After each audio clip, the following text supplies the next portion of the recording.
നമസ്കാരം. കോൺഗ്രസിൽ മാത്രമല്ല ചേരിപ്പോര്, അങ്ങ് മാർത്തോമ സഭയിലും പോര് കൊടുമ്പിരി കൊള്ളുകയാണ്. ആ പോരിൽ ബലിയേടായത് പാവം നുമ സതീശനാണ്.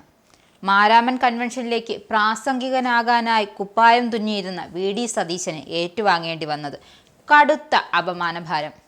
അവസാനം വിളിച്ചവരുമില്ല, പറഞ്ഞവരുമില്ല, പാവം സതീശൻ മാത്രം. ഇപ്പോൾ അതാ സതീശൻ അപമാനിക്കപ്പെട്ടതിന് പിന്നിലെ ആ കഥ ചുരുളഴിയുകയാണ്. എന്താണ് കഥ എന്നല്ലേ? ഇതൊരു തമ്മിലടി കഥയാണ്.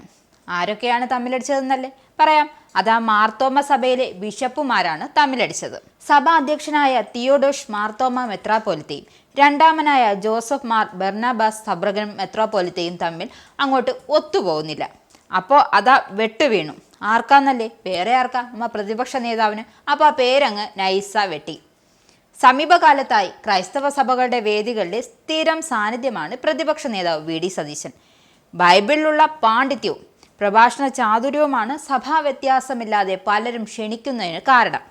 മാർത്തോമ സഭ നടത്തുന്ന ഏഷ്യയിലെ ഏറ്റവും വലിയ സുവിശേഷ പരിപാടി എന്നറിയപ്പെടുന്ന മാരാമൻ കൺവെൻഷന്റെ ഭാഗമായി നടത്തുന്ന യുവവേദിയിലേക്ക് പ്രസംഗിക്കാൻ ക്ഷണിച്ചത് നവംബർ അവസാന വാരത്തിലാണ്. യുവവേദിയുടെ സംഘാടകരായ യുവജന സഖ്യത്തിന്റെ പ്രസിഡന്റ് ജോസഫ് മാർ ബർണേഴ്സിന്റെ നിർദ്ദേശപ്രകാരം സെക്രട്ടറിയായ ബിനോദ് ദാനിയേൽ ആണ് പ്രതിപക്ഷ നേതാവിനെ ക്ഷണിച്ചത്. അദ്ദേഹം ക്ഷണം അങ്ങ് സ്വീകരിക്കുകയും ചെയ്തു. ഫെബ്രുവരി 15 ഉച്ചയ്ക്ക് നടക്കുന്ന യോഗത്തിൽ പങ്കെടുക്കാനായിരുന്നു ക്ഷണം. സതീശൻ മാരാമണിൽ പ്രസംഗിക്കുന്നു എന്ന വാർത്ത മാതൃഭൂമിയിൽ വന്നതിന് പിന്നാലെ വിവാദം പൊട്ടിപ്പുറപ്പെട്ടത്. വിദേശത്തായിരുന്ന തിയോഡോഷ്യസ് മെത്രാനോട് ആലോചിക്കാതെ സതീശനെ ക്ഷണിച്ചതാണ് അദ്ദേഹത്തെ അങ്ങ് പ്രകോപിപ്പിച്ചത്. കൺവെൻഷനിൽ പ്രസംഗിക്കുന്നവരുടെ ലിസ്റ്റ് അന്തിമമായി തീരുമാനിക്കുന്നത് സഭാധ്യക്ഷനായ മാർത്തോമ മെത്രാപ്പൊലിത്തയാണ്.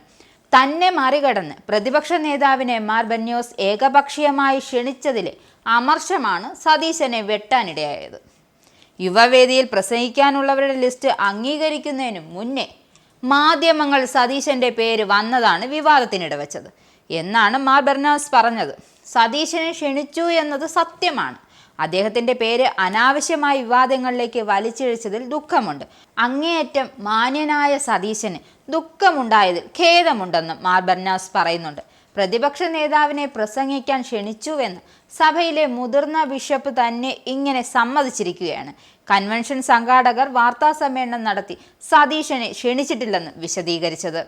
മെത്രാന്മാർ തമ്മിലെ തർക്കമാണ് വിവാദത്തെ ആളിക്കത്തിച്ചത് എന്നത് വ്യക്തം. മാരാമൻ കൺവെൻഷനിൽ നിന്നും പ്രതിപക്ഷ നേതാവിനെ ഒഴിവാക്കിയ സഭാ നേതൃത്വത്തിന്റെ നടപടിയിൽ മാർത്തോമ സഭാംഗം കൂടിയായ മുതിർന്ന കോൺഗ്രസ് നേതാവ് പി.ജെ. കുര്യൻ കടുത്ത അതൃപ്തി രേഖപ്പെടുത്തി. പ്രതിപക്ഷ നേതാവിനെ ക്ഷണിച്ച ശേഷം ഒഴിവാക്കിയ നടപടി ഒരിക്കലും അംഗീകരിക്കാനാവുന്നതല്ല. താൻ ഇടപെട്ട് സതീശനെ ഒഴിവാക്കി എന്ന പ്രചാരണം തെറ്റാണെന്നും സതീശനുമായി എനിക്ക് നല്ല ബന്ധമാണുള്ളത്. വി.ഡി. സതീശൻ എൻ്റെ ഉത്തമ സുഹൃത്താണ്. അദ്ദേഹത്തെ ക്ഷണിച്ച ശേഷം ഒഴിവാക്കിയെന്ന വാർത്ത അറിഞ്ഞപ്പോൾ ഞാൻ തന്നെ അങ്ങ് യുവജന സെക്രട്ടറി ദാനിയലുമായി ഫോണിൽ ബന്ധപ്പെട്ടു. സതീശനെ ക്ഷണിച്ച കാര്യം അദ്ദേഹം സമ്മതിച്ചു. പ്രാസംഗികരുടെ ലിസ്റ്റ് അംഗീകാരത്തിനായി മെത്രോപ്പൊലിത്തയ്ക്ക് നൽകിയതിൽ ഒന്നാമത്തെ പേര് സതീശൻ്റെതായിരുന്നുവെന്നും ബിനോയ് ദാനിയേൽ പറയുന്നുണ്ട്.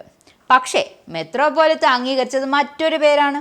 അത് മെത്രോപ്പൊലിത്തയുടെ അധികാരത്തിൽപ്പെട്ട കാര്യമാണെന്നും കുര്യൻ പോസ്റ്റിൽ പറയുന്നുണ്ട്. എന്തായാലും മെത്രാമാർ തമ്മിലെ തോഴ്ത്തിക്കുത്ത് പൊതുമണ്ഡലത്തിലും സോഷ്യൽ മീഡിയയിലും സഭയെ അപഹാസ്യരാക്കി എന്നതാണ് വിശ്വാസികളുടെ ദുഃഖം. നിങ്ങൾക്കും ആനന്ദ മീഡിയയുടെ പ്രേക്ഷകരിൽ ഒരാളാകണ്ടേ?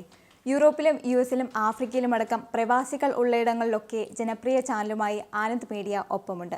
ഏഷ്യാനെറ്റ് ഫ്ലവേഴ്സ് അടക്കം നിങ്ങളുടെ വിരൽത്തുമ്പിലെത്തും. ആദ്യം റോക്കു ബോക്സ് സ്വന്തമാക്കുക. അതിൽ നിന്നും ആനന്ദ് മീഡിയ ആപ്ലിക്കേഷൻ ഡൗൺലോഡ് ചെയ്യുക, ഇൻസ്റ്റാൾ ചെയ്യുക. എന്നിട്ട് 0208586651 എന്ന നമ്പറിൽ ഞങ്ങളുടെ കസ്റ്റമർ കെയറിൽ ബന്ധപ്പെടുക. അല്ലെങ്കിൽ +91 735 660 3747 എന്ന നമ്പറിൽ വാട്സപ്പ് ചെയ്യുക. ആനന്ദ് മീഡിയയുടെ സേവനങ്ങൾ സ്വന്തമാക്കുക. മറ്റു ചാനലുകൾക്കൊപ്പം ആനന്ദ് ടിവിയും എൻജോയ് ചെയ്യുക.